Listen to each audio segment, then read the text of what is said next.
In this sequence, we're going to take the dog 1, 2, this is going to be a 270, 2 to 3, a turn, another 270 from 3 to 4, and to finish out in 5.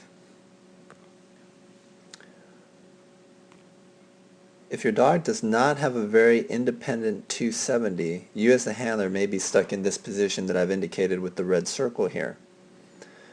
And if you're stuck here in this red circle, it's going to be very difficult for you to use front crosses. Let's take a look at a couple of different paths we might want our dog to take.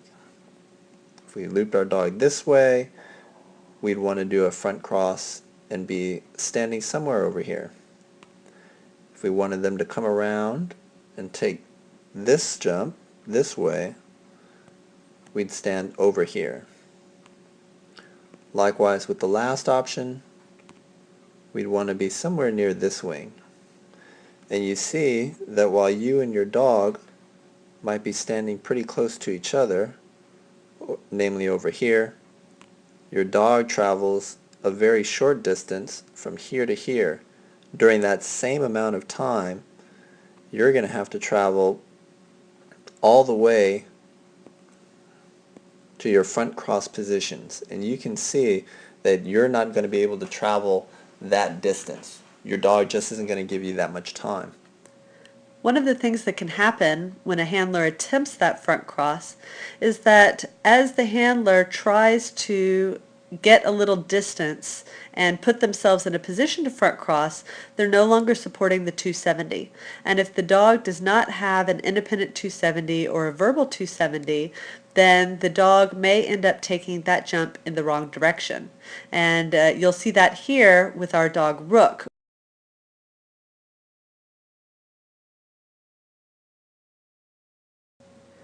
For those handlers that do support their dog's 270 and stay here for the 270 part, they're not going to get very far in the time that it takes the dog to go this short distance. The handler might only be able to go about this far before they have to execute their front cross, and they end up at about this position. And there's two problems with that. The first is that it is not terribly clear which jump you want the dog to go to afterwards. It could pretty easily be for the dog a front cross and then a drive for this jump. It could be for the obstacle that we actually want them to take, that jump there. But a really fast dog, as you're executing the front cross, could even come around your body and take this obstacle here.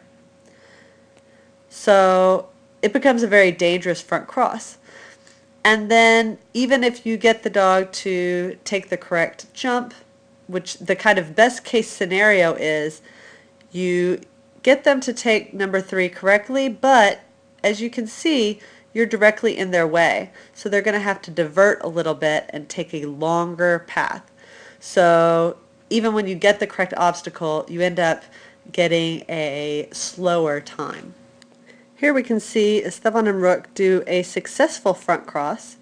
He steps in to get the 270 and makes his front cross. But you can see that right now, Rook is heading for the off-course jump, and as we go forward in time, now she curves around his body.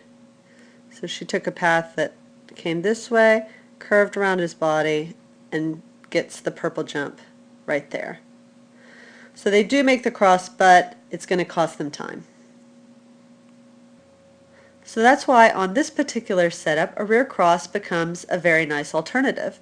So as the dog takes 1 and the back side of 2, the handler can be right here to support the 270 because they need the dog to get ahead of them anyway. They're going to make sure that the dog completes this turn, is headed for 3, support that with a small bout of movement in this direction, and once they have their dog pointed to 3, the dog goes and the handler is free to cut behind. By doing the rear cross, you completely eliminate this jump as an option because you are in between the dog and that obstacle. there is a trap for the rear cross, which is this number 4 jump over here. And the reason that that is a trap is because as the dog takes this 270, they're actually headed for jump number 4. And there has to be a second turn. Our first turn is the 270. There has to be a second turn towards number 3. And that turn has to come before the handler starts their rear cross. So you have to get that turn first, and then once the dog is headed for the correct obstacle, then the handler is free to cut. So let's take a look at Esteban and Rook running this sequence.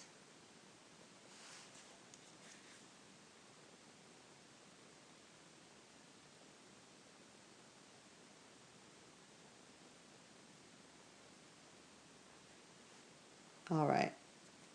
Now let's back it up and look at some of the things that we talked about when we were looking at the course map.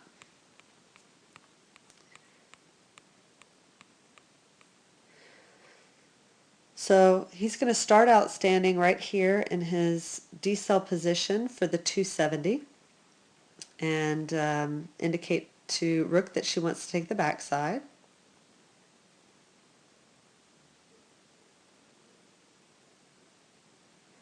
There's no need for him to really go anywhere because he needs to create the turn from 2 to 3 and cross behind, so he needs the dog to get ahead of him. So he simply rotates as she takes the 270, squares up to the jump he wants her to take, and now you can see that he's made sure that she is now pointing to the next jump and no longer pointing to this off-course jump. Indicates the jump, and now he can cut behind. So now you can see him cut behind for the rear.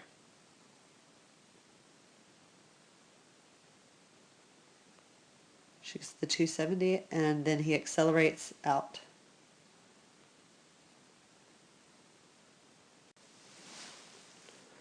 In this section of a course, this is actually round 2, the standard round from 2013 AKC Nationals. We actually see a similar problem. As the dog is coming down the dog walk, they have a choice between 3 obstacles. These 2 jumps and the chute. And what many people attempted to do, you were coming from this direction onto the dog walk, so almost all the handlers were going to be on this side over here of the dog walk. So what many people tried to do was they tried to execute a front cross at the bottom of the dog walk to put them into position for this 270.